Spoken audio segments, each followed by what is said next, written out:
one of my proof of concepts for that device was I used Python library Numa, which is using CUDA, and did some computational thing. And then I handed the data off to a C++ shared object using libqdf, did some other computational thing using libqdf, and handed that back to Python and did another aggregation on the GPU with the Numa library, and then got the end result there. And when I run that, the data stays on the GPU the entire time. I'm not copying it on and off. I'm handing the device pointer between the libraries. Welcome to Codsnack, Matt. Looking forward to it. Yeah, I mean, it's nice without the delay of online. Yes. I mean, we actually met at Öredev last year, but we didn't. I was so focused on the keynote interviews that year, so I didn't schedule any others. But now we're doing it live, as if nothing had happened. So what talk brings you here this year? I've got two talks. I just gave my talk on Arrow ADBC, and I'm giving a talk tomorrow on composable and modular data systems. Oh, yeah, I think you mentioned ADBC, yeah. I mentioned it last time too. We've been working on it. You know, it's been worked on in the community for a while. Yeah. Now, I mean, it's gotten a lot bigger since last time, and we have more drivers. You know, the Snowflake driver is released, and you know, there's an in-progress BigQuery driver. Because Google BigQuery has its storage API, which you can retrieve Arrow data directly from Google BigQuery using the storage API.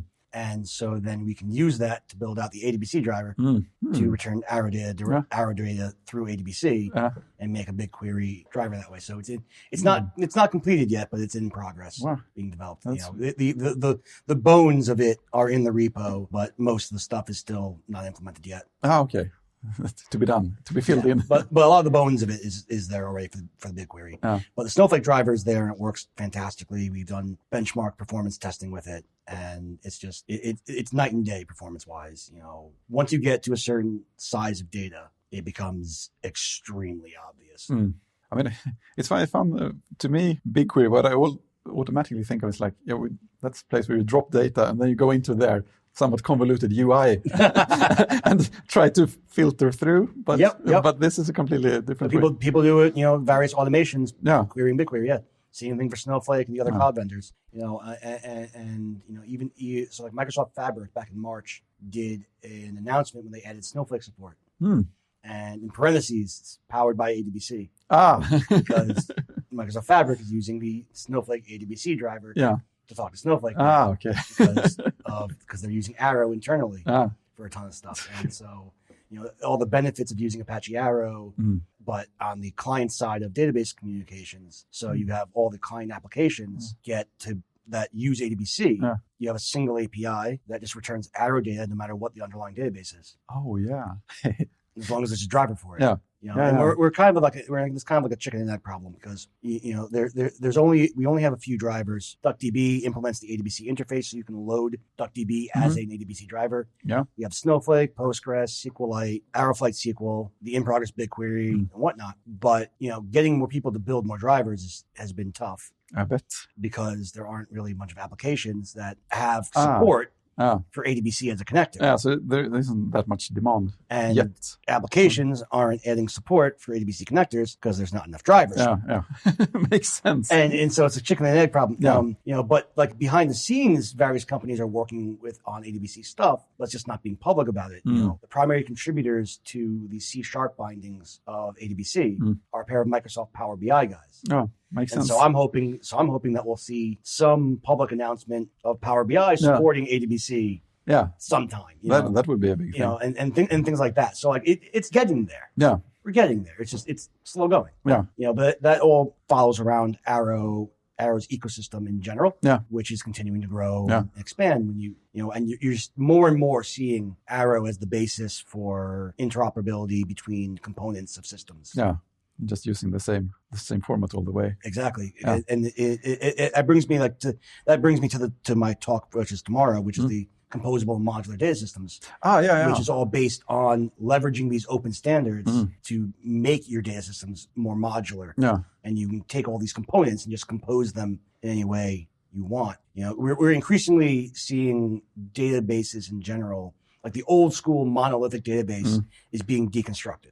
In the ecosystem, we're seeing, you're seeing things like Velox and DuckDB and Apache Data Fusion, which are all individual compute components, separated entirely from the storage. And then you also seeing things like where we're separating even the query planning and optimizer from the calculation, from the compute and whatnot. Oh, it's even to that level. And so when you do that, you have to, if you can leverage open standards, every level of that becomes a component that you can swap in and out. Oh yeah, so you can have some other plan there for specific cases or something. And so what happens is that teams and companies, what they could do is traditionally, if you wanted to build, if you had some great idea and wanted to do this really cool optimizer or whatever, you had to build the whole platform. Yeah, you need all the other pieces. Now you can take off-the-shelf open source pieces for all of the bits that are set that work, and then focus your developers only on the part that is your value add.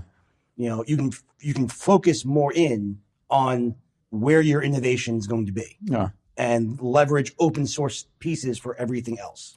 So you have like standardized input and output formats and exactly stuff like that. For your interface to your data system, you can use Flight or Flight SQL. Your query, you can use Substrate as your query intermediate representation, where you take the query, you create a plan from it, represent the plan in Substrate, and then that Substrate plan can then be sent out to any one of whatever compute engines you want to use. Use DuckDB, use Apache Data Fusion, whatever. And you feed it Substrate and do the compute, and then your storage can be whatever you want that way. And then for how all these things pass the data can be Arrow the whole way there. And so you have Arrow for the data, Substrate for the IR, Flight SQL, ADBC interfaces, drivers, and all the actual components, the actual compute engine, the service, the storage, all those things can be completely modular, and you can swap them out for whatever components make sense.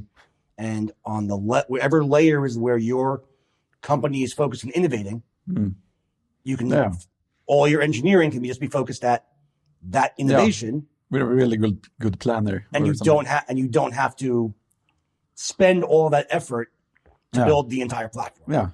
And that's kind of where the ecosystem in general is going.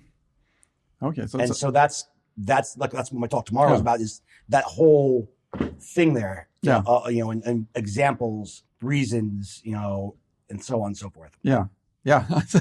So I guess, people who listen to this later will have the advantage of being able to just click the link to the talk and watch it. But I haven't seen it yet. So, it is much easier to digest with the visuals. Absolutely. I imagine. Because it's a very high level topic to talk about. Very much. It's very hard to just talk and describe it. So the slides work really well to kind of visualize and show what I'm talking about with all of this modularity. But it really, it's where the data ecosystem is going, and it has been for some time. And it's just only enabled by these open standards. And so you need to make sure you're picking good standards to consolidate on. That's you need that's a tough thing. You need something that that has adoption, that has good governance, that has all these different aspects to make sure that the standard is a good standard to consolidate on. And then get the ecosystem to do that. And the tooling and so on and so forth. It's like Arrow's been around since 2016. And it's only now, only in the last couple of years is it really becoming much more well known. Even though it's the underpinning of so many things. The entirety of Polars is based on Arrow as its underlying format. Apache Data Fusion was an Arrow sub-project before it became a top-level project. Velox and DuckDB's internal memory is almost indistinguishable from Arrow. And they have zero-copy communication. Which is so, it's everywhere. It's like an unsung hero because if you're not building those systems or building those tools, you won't notice. Your experience is only indirect with it. Yeah, exactly. Just use this service or what have you. Stuff happens. Which is cool. But what's important is to make Arrow more well known so that you can promote the interoperability. Yeah. Because applications and tools that don't currently support Arrow are only going to do so if the users ask them to. Yeah. You have to realize there's this thing out there that's useful for me to exactly. So, so for the ones that don't currently use Arrow, we need to get the users to be like, hey, if you were able to import Arrow, I could use this tool with all of these tools seamlessly and efficiently. Yeah. And then request that interaction. Yeah. And that's kind of one of the reasons why I love going around giving talks, is kind of build up that level of awareness where people who would not normally interact at that level to be able to understand and realize what Arrow is, so that they can then make the requests from other tools, other ecosystems, other leverage, other things to support Arrow input output, and just further improve and expand the ecosystem. You've got libqdf and NVIDIA Rapids, which are big with ML GPU programming. And NVIDIA Rapids is just Arrow on the GPU. That's pretty cool. And a whole bunch of compute kernels built around using the Arrow format just on GPUs. Yeah. And, we expanded the Arrow C interface and added a C device data interface so that you can represent data that's not on the CPU in that interface and pass it zero copy, which means that you can then take and make interoperability between multiple different GPU-oriented libraries without forcing data to come copy on and off the GPU. And so, like one of my proof of concepts for that device was I used, a Python library, Numa, which is using CUDA, and did some computational thing. And then I handed the data off to a C++ shared object using libqdf, NVIDIA Rapids libqdf, and handed that data, did some other computational thing using libqdf, and then handed that back to Python and did another aggregation on the GPU with the Numa library, and then got the end result there. And when I run that, when it's passing the data between the Python Numa library and the libqdf C++ GPU library, the data stays on the GPU the entire time. Wow. I'm not copying it on and off. I'm handing the device pointer between the libraries. Basically doing no work there. There's synchronization work that the interface has to happen. But that's part of the interface to make the synchronization work. But the point is that I took these two separate libraries that can both operate on this device. And I was able to pass data between, back and forth across those libraries without the cost of copying data on and off. I mean, it must be an enormous gain. It is. It's also proportional to the amount of data you're talking about. Because the bottleneck in a lot of GPU programming has always been the cost of copying the data on and off the GPU.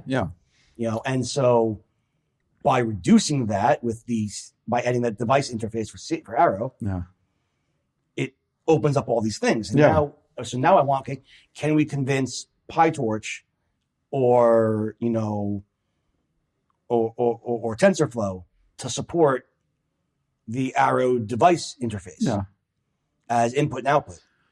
Because then if they support that interface, you end up with going from libqdf, NVIDIA Rapids, and talking and punching it directly into or using it with TensorFlow or PyTorch without the cost of copying the data on and off the GPU.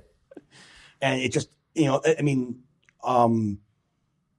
the Python GPU stuff, there's what's called DLPack, which was an attempt at this type of thing. But it was very it was explicitly based around ML only tensors. Oh, okay. And so you can represent tensors, but you can't really easily represent structured data like Arrow,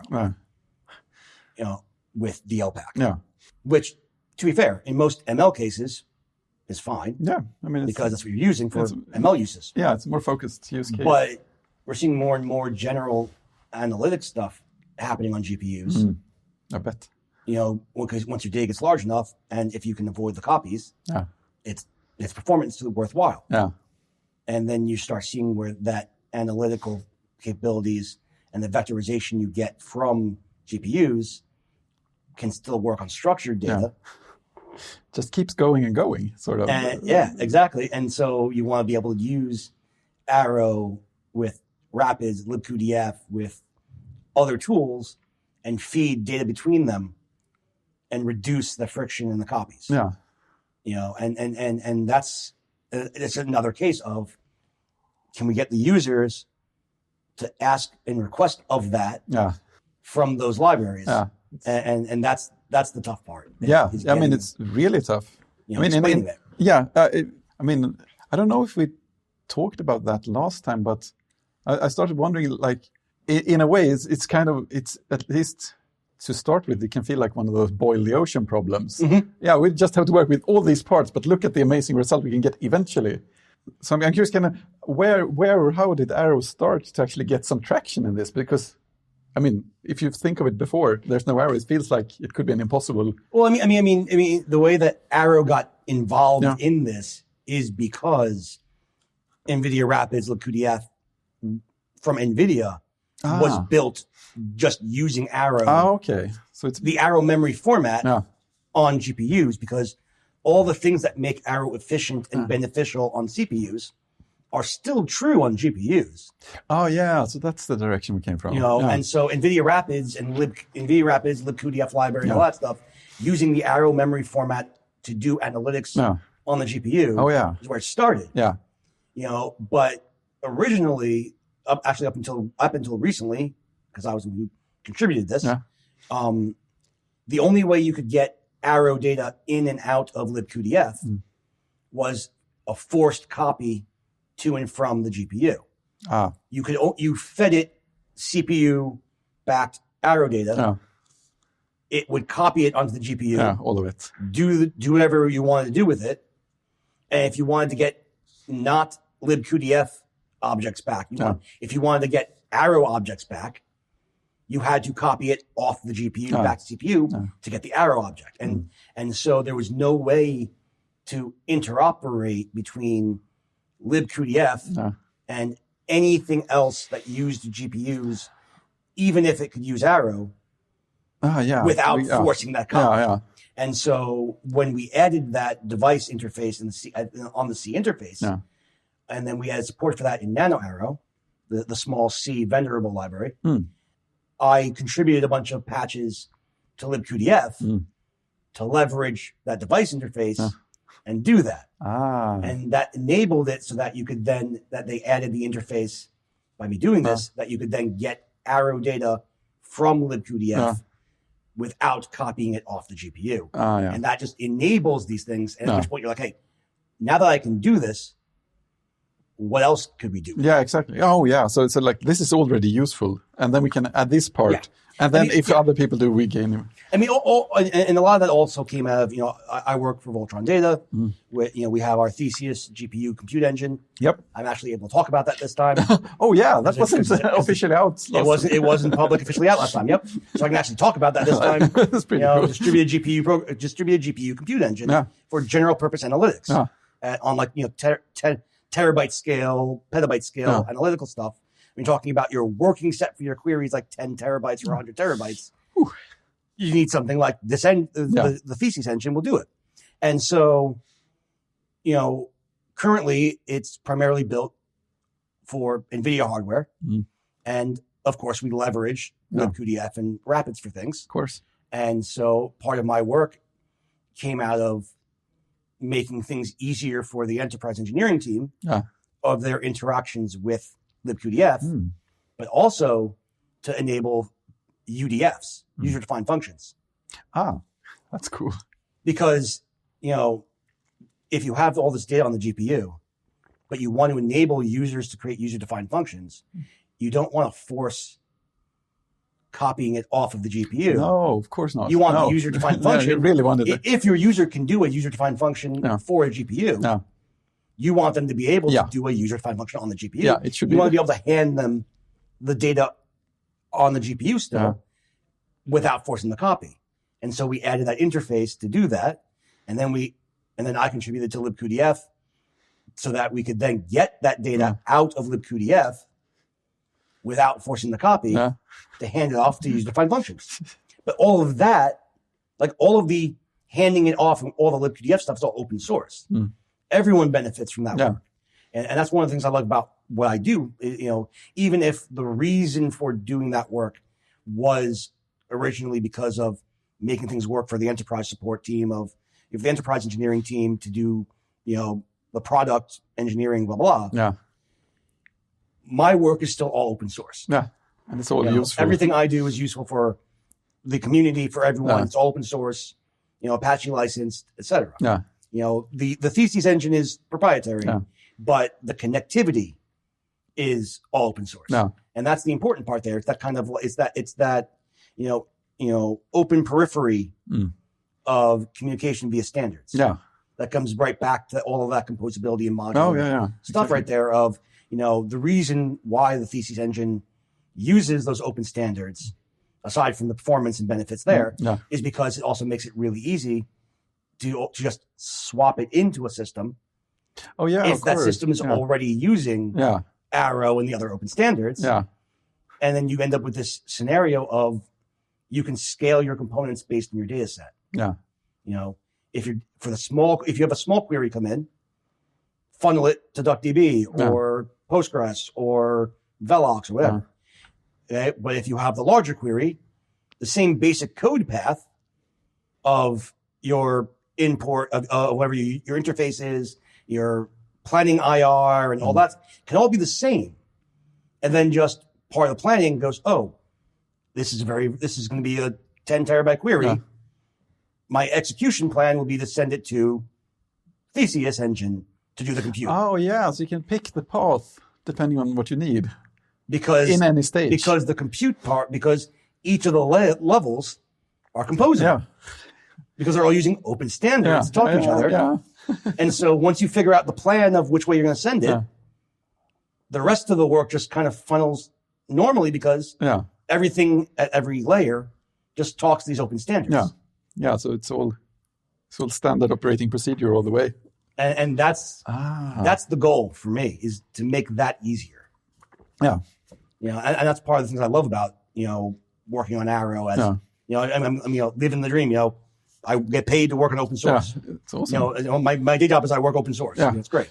But for me, I really want to see that continued push towards these modular and composable systems. Like, there was, it was I think it was 2 years ago or maybe last year, the composable manifesto, composable data system manifesto or something like that. Group of people put out, including Wes McKinney and some others, talking about this basic idea.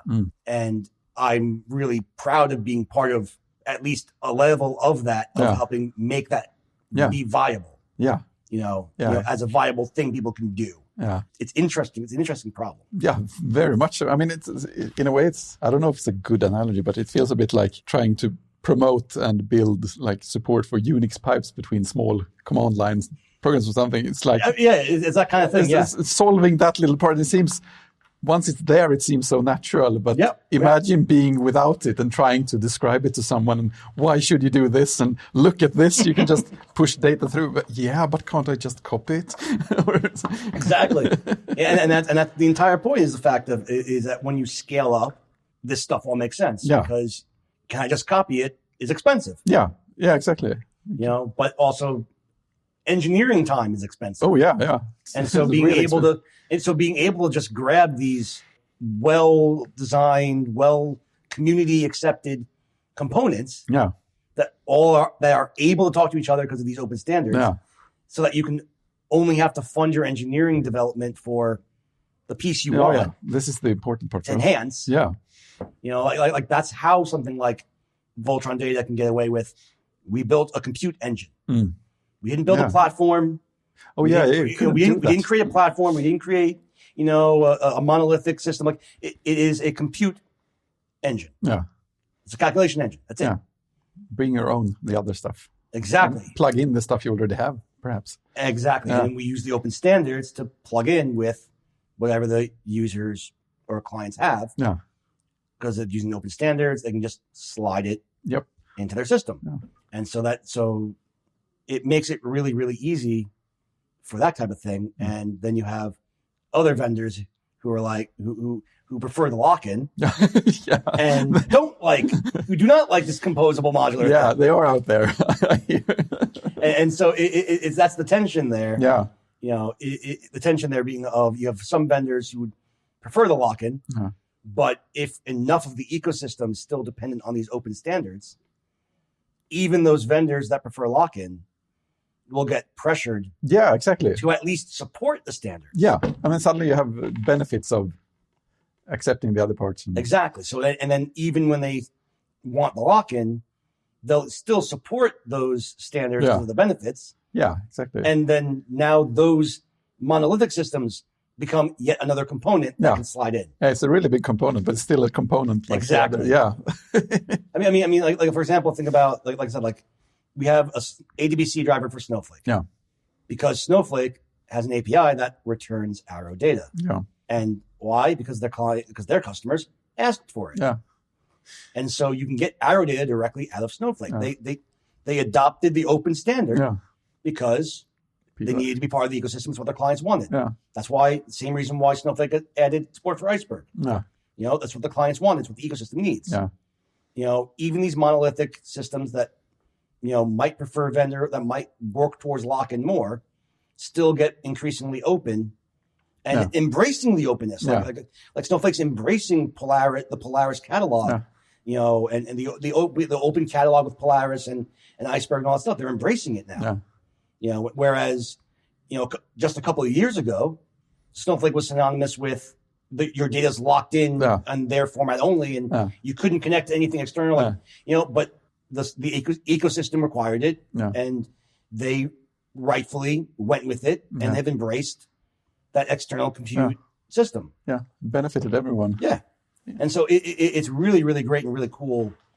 We interrupt the regular show for a quick but huge thank you to everyone sponsoring us on Ko-fi. You too can become one of them by surfing to ko-fi.com/KODSNACK and giving us either a one-time donation or a monthly support. If you support us on the coffee drinker level for €5 or more per month, you get a bunch of very nice stickers in your actual mailbox. If you support us on the barista level for €10 per month or more, you also get a big thank you right here. Big thanks to Martin Hagen, Svante Richter, Michelle, Alvin Groen, Anders Legell, Brother, Ingo, and Tobbe Lundberg. Everyone who supports us helps make this podcast possible. And the more of you there are, the better we can make the podcast. We do sometimes have sponsors, but it's your support which is actually making it possible to cover our monthly costs on a regular basis. If you want to support us in other ways, you can, of course, give the podcast a review in your podcast player. Give it a thumbs up, a star or something, write a comment or whatever your player supports. Or simply tell someone who might like the podcast about an episode. But remember, you are a fantastic person, whether you support us or not. Like when I went to like Snowflake Summit and Databricks Summit, back in June, just talking to the people at those companies, people who work there, and what people are doing with these things. Yeah. It's interesting seeing, it's great seeing Arrow grow and knowledge of it, but it's also interesting when I go to those things and so few people actually know what Arrow is. Oh, even in those contexts. Yeah. So there's a lot of informing left to do too. Exactly. So it's crazy to me a lot often, like one of the things I covered in my book with like Spark and Arrow. We talked about it last time. We mentioned it. How it's still little known, but it's very there. Yeah. But now you have Spark Connect. They're trying to create, this more universal interface for sending Spark plans and communicating with Spark from other programming languages with an RPC protocol. Yeah. Spark Connect's data, when you get data from Spark for Spark Connect, is Arrow. Why am I not It's a surprised? stream of arrow record batches. Yeah, nice and simple. Yeah. And then you end up with but then you have libraries built around Spark Connect that don't actually expose the arrow data and only expose the data in a row-oriented fashion. And I go, but why? You're so close. you almost had it. You almost had it. Yeah. Had it. You almost had it. Yeah. But then you force the row at the end. It's like, no, it's like Spark has had arrow support internally for a lot of things for a while, especially for like their own UDFs. PySpark UDFs use arrow under the hood for pandas and stuff like that because of the zero copy, because you're trying to get data between the JVM and Python. Using arrow as the go-between to reduce copies and remove serialization is significant when you have large amounts of data. Yeah. But they've always gone just shy of that last mile.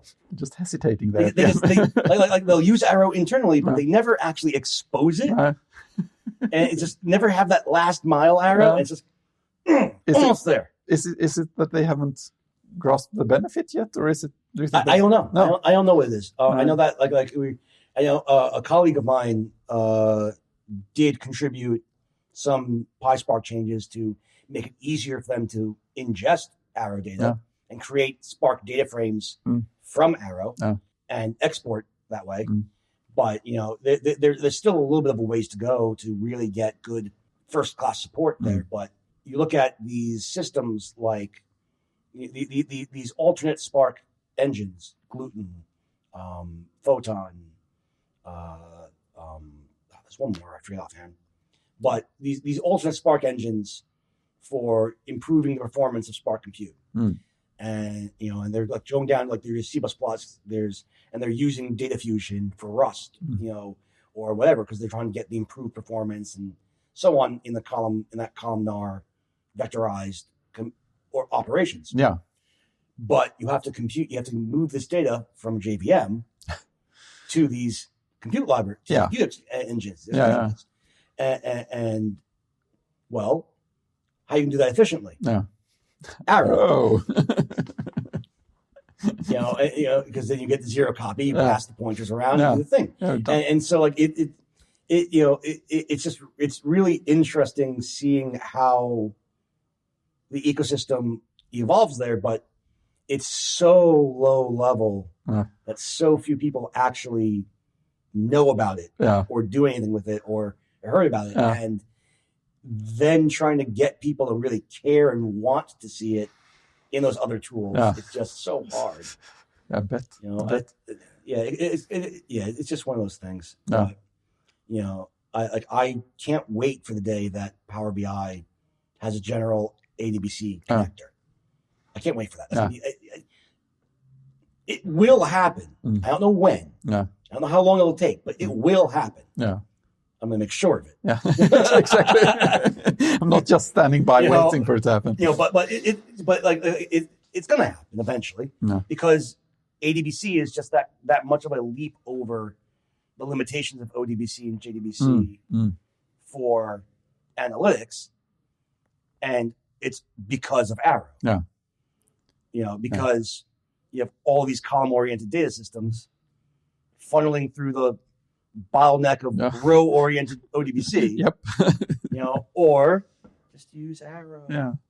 I kind of meandered a lot in that the whole talk of that. Like everything is just kind of meandered through a lot of things. That's the way stuff works. That's how we get to places.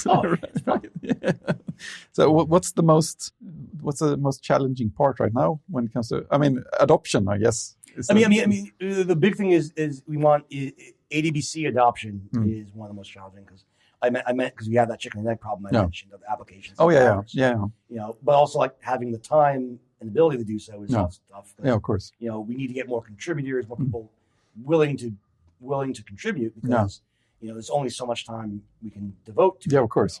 I'm not paid to work on ADBC. My job is I work on Arrow, including ADBC and other aspects of things. A few other things to do as well. So but as part of the Arrow PMC, I also try to encourage more contributors, get more committers and things for the health of the Arrow project in general. And so it's important in that regard. The adoption, we had. I think I mentioned there was a community member who started to contribute a ADBC driver for Apache Cassandra, and I'm really looking forward to seeing how that progresses. Yeah. I know at least one company who is actually basically they're building an ADBC an ADBC driver internally for their own proprietary database system, so that their applications that are using it that can use ADBC for other things will also be able to use ADBC for their proprietary system. Nice, because they're just building an ADBC driver. Yeah, it makes sense. Yeah, because that's but that's the point. That's the reason why it's this open standard. Yeah.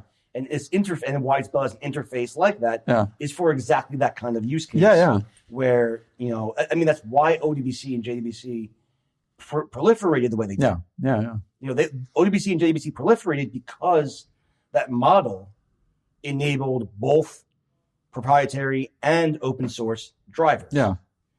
And so companies that didn't like open source, boo. Yeah. But companies like that were able to still build drivers for data systems. Yeah. And then you have other companies that, you have other companies that built an entire industry around being hired to write ODBC drivers. Oh yeah. That's also an ecosystem. There's an entire industry around companies that just you pay them to write an ODBC driver for your system. Yeah. And it's like, on the one hand, it's amazing because it shows the power of a standard. Yeah, truly. Of like, if you want to connect to this data system, well, they almost certainly have an ODBC driver. Yeah.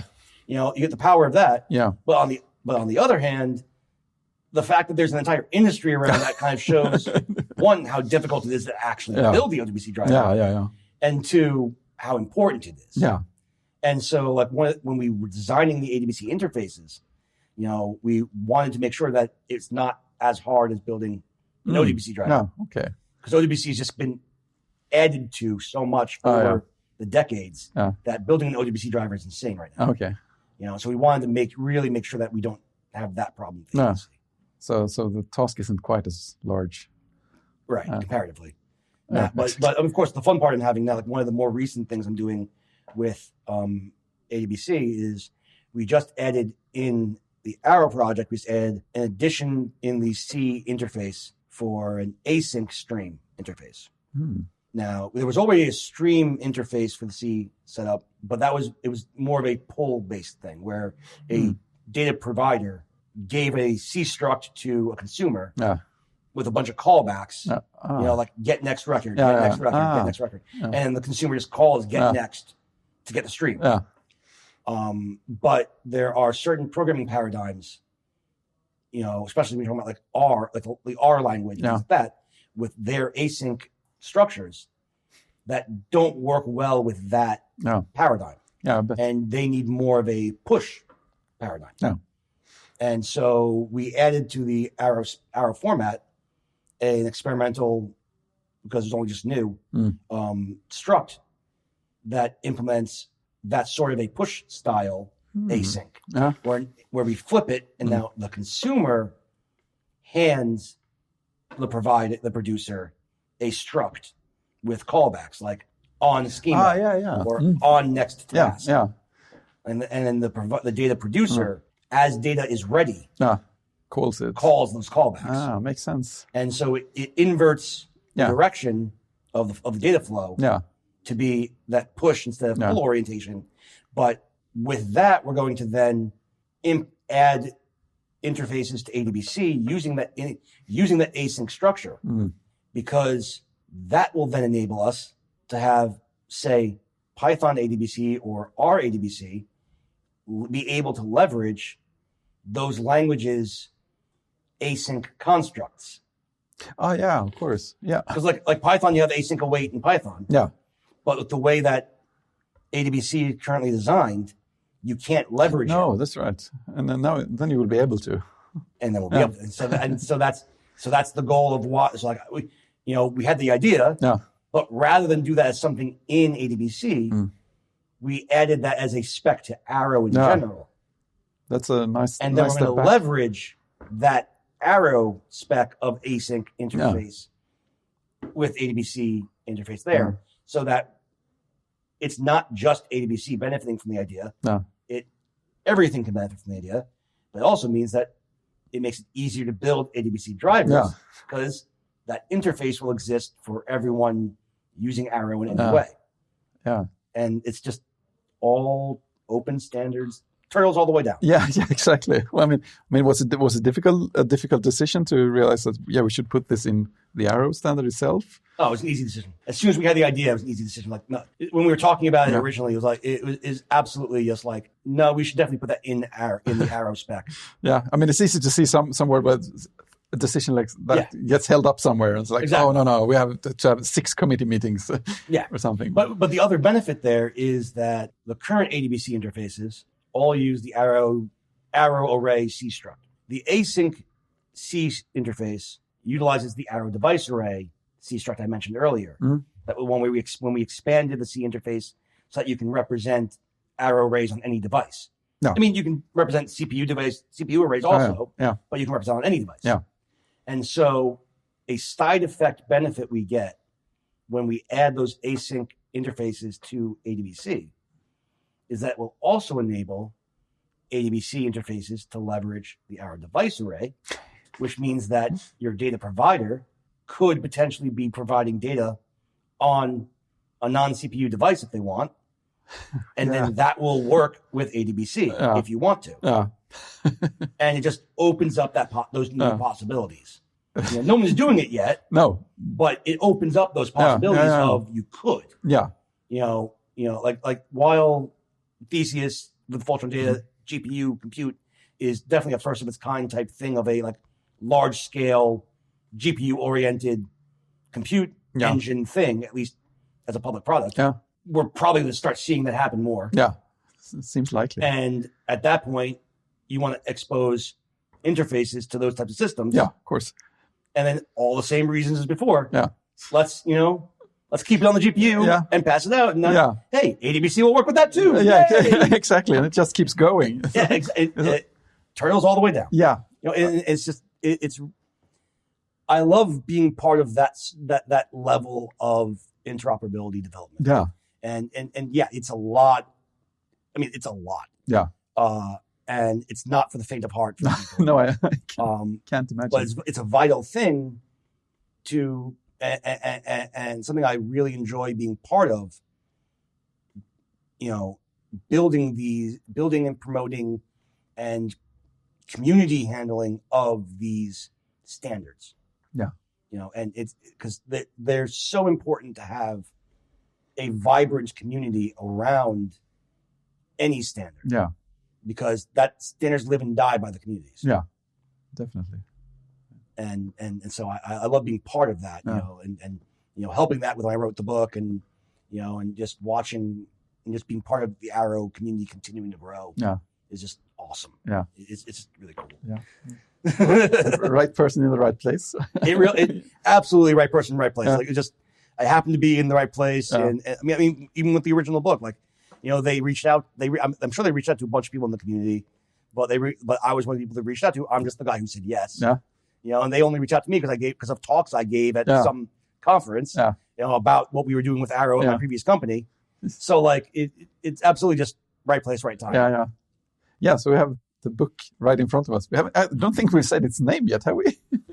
I don't think we said it on the last one we did because I had my first edition still there. But In Memory Analytics with Apache Arrow. Yeah. Second edition. Yes. Which has an entire chapter on ADBC. Oh, of course. In this edition.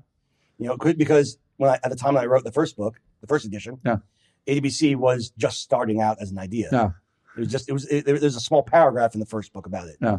And so the second edition, I have an entire chapter on it.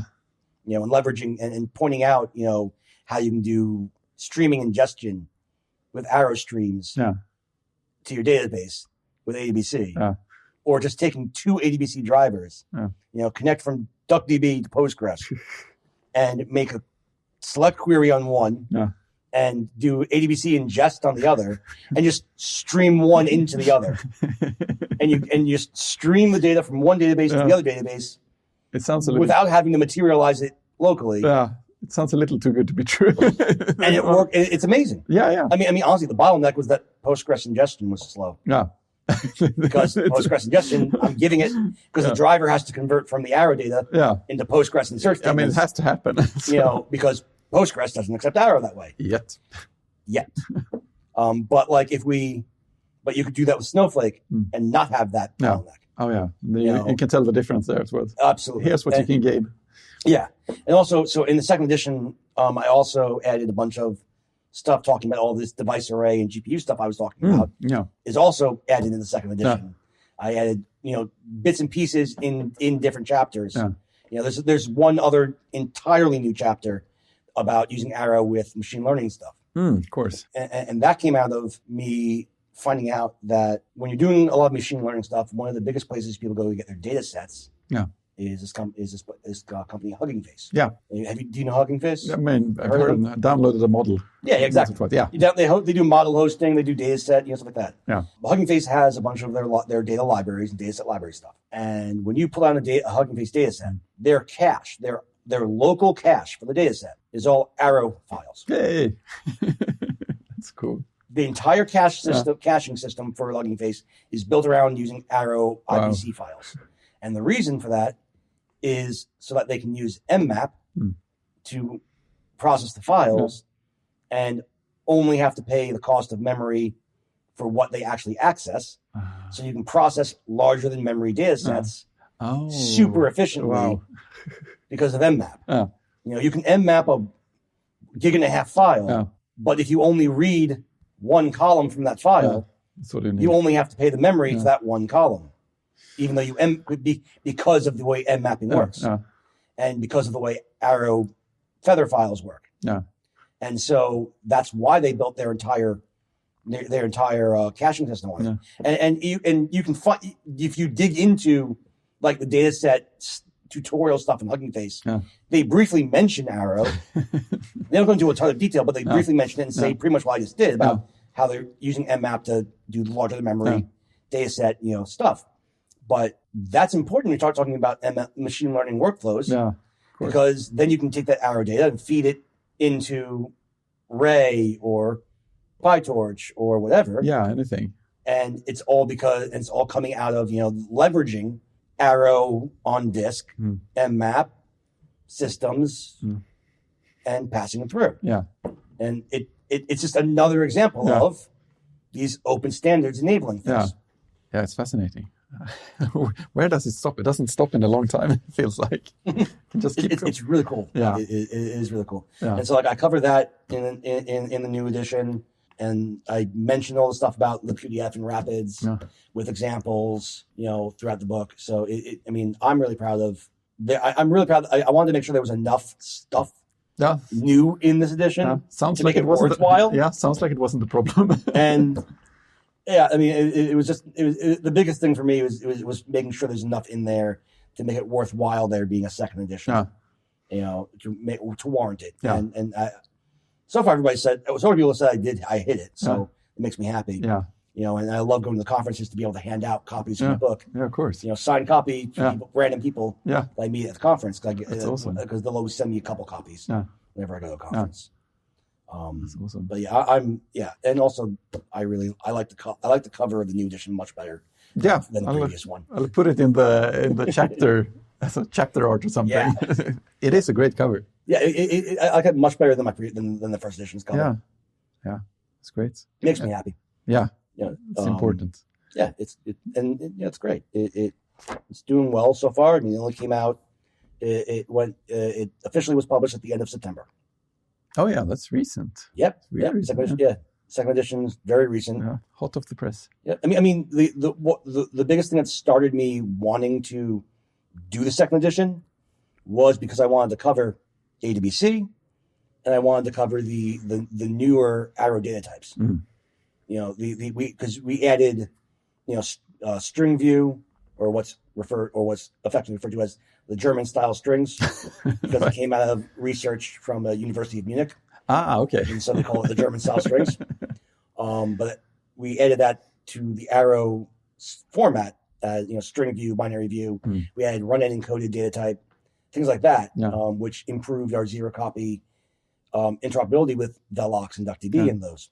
So I wanted to cover those new data types, ADBC, ML stuff, all the device stuff that I was doing. Yeah. I wanted to, the first edition came out a little over 2 years ago. Things move quickly. Arrow, as a project, we do a release almost every 3 months. Stuff happens. And so I wanted to just do that refresh of all the new stuff that came that's happened since. And that's kind of like what started me going, hey, I should do a second edition. Because it's all about getting, making it easier to get all this information in one place. Because all the information is there. If you go to the Arrow docs, and there's a cookbook and documentation and the website, it's all there. It's just not as easy to find all of the information on all the aspects in one place. And that's the benefit of the book. Yeah, putting it together. However, I am no longer able to say I have the only book on Arrow. Oh no! A group of former coworkers, they left Voltron. A group of former colleagues have since they did a book on using Arrow with R. Arrow, using Arrow with R. Then so they did a book. So I can't say I have the only book on Arrow anymore, but I do have the first. Yeah, I think you cover quite a wider scope than. Well, yeah. They were very specific. They were very. Their book covers specifically using Arrow with the R language and leveraging it in that context, which is, don't get me wrong, there's more than enough content there to warrant having the book. No problem. And for users of R, it's an extremely great resource. It's a fantastic resource of course. Because you do tons of statistical analysis and data science happens using R. And you can make it super fast leveraging Arrow. And then, that's one of the reasons why ADBC has R bindings. Exactly. We do R packages for ADBC, because of performance benefits. Of course. And they wrap, and it's funny because you have R wrapping around, dynamically loading a shared object written in Go. Because that's the ADBC driver we have. It's great. It's just funny. It's also super performant. It's great. And great. Everybody wins. Everybody wins. Yeah. Maybe a good place to stop for today. Thank you so much, Matt. Again. Thank you. Thank you for having me. Yeah. Big thanks for listening to Kodsnack. If you want to support us, leave a review in your podcast player of choice, or just tell someone who might like the podcast about an episode. And don't forget, you can come hang out in our Slack channel. A link is in the sidebar right on our website at kodsnack.se. Once again, big thanks for listening. Talk to you later. Let me put it this way, Mr. Raymer. The 9000 series is the most reliable computer ever made. No 9000 computer has ever made a mistake or distorted information. We are all, by any practical definition of the words, foolproof and incapable of error.